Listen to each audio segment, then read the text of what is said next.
Let's talk about some of the applications on these forms right now. So if you're doing a martial arts form and you don't understand the applications of it, or somebody maybe taught you the applications wrong, I think that's a big problem with martial arts, right? I mean, my first Kung Fu instructor taught me a ton of forms, but never showed me the applications, and so kind of like had to search out these applications for like 35 years trying to figure them out. What are the applications of these forms? There's still certain forms where I don't know every application. Some of the weapons forms, I don't know if it's as important, because some of the weapons forms are just like super cool. Like we're flipping a sword around and we spin it in the air. I don't know, the application of that is just to look cool. But for this particular form, I think the applications are really important. So let's talk about this first part of the form where we go high block, punch, and then I call it elbow strike, right? So if Eli punches me with this hand here, here's my high block, okay? Now, it can't be a wing hand because I'm blocking with my lead hand. A wing hand would be off to this side. So I've got more of a high block. Doesn't have to be a high block though, too. Not everything has to be like that, like rigid, right? I mean, it could just be someone punched me, I was just like, oh, like that. That's also true, that could work. Now, when you see this part of the form, there's my pull and punch. Now here comes the elbow strike. Boom, striking or locking the elbow, right? Now, where's the wrist escape? That's the motion where you see like this in the form, okay? In these particular martial art techniques, it was a very close range combat system.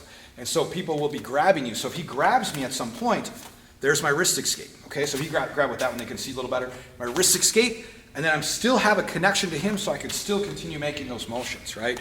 So let me see where we're at in the form. High block, low crushing block, circular uppercut. So now one thing about these blocks is when I think of a low crushing block, I think that some of the movements in these forms were created where a block can be a strike as well. So this low crushing block is like someone's striking at you and whack, you're hitting them. Someone's striking at you and bam, you're hitting them, right? The circular uppercut, if a punch comes at me, here's my circle, that's a block, so I get a forearm block there, and then there's my uppercut, right? Boom. Not too much different than that strike that you saw at the beginning of the curriculum, but we're on the opposite side now. Circular uppercut, right? If he was to grab my hand, wrist escape, there, right? So it's pretty easy stuff. We see an elbow strike in this form, and so I do a lot of Thai boxing, and when I see Kung Fu elbow strikes, sometimes I'm like, ugh, because I like to have my hand here for the elbow, striking like this all the time, right? So, but this particular elbow strike, we're coming with a spear hand. So if he strikes at me, doesn't matter what spear hand, and I'm coming at him, elbow strike, right? My back fist is here, and if he blocks that with whatever, he blocks that there, I can strike with a palm strike, or if you block with that hand, I'm back to, sorry, accidentally hit him pretty hard there. Sorry, Eli, here, let's face this. My bad. So the punch comes.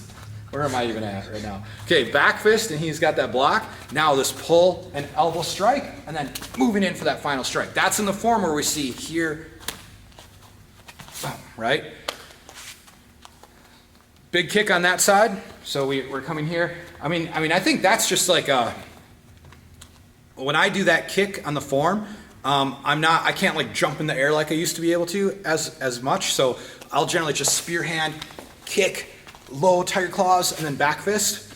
However, if you've got someone who, like Eli, who is a little more athletic and they can jump up and do a crazy kick, that's cool right there.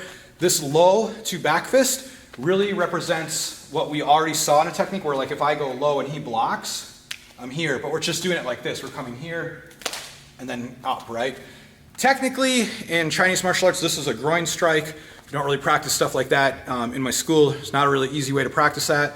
But for a practical self-defense situation, it makes sense. So we're here, he blocks low, and I come up, okay? So those are some of the applications in this first level form, Plum Flower Fist.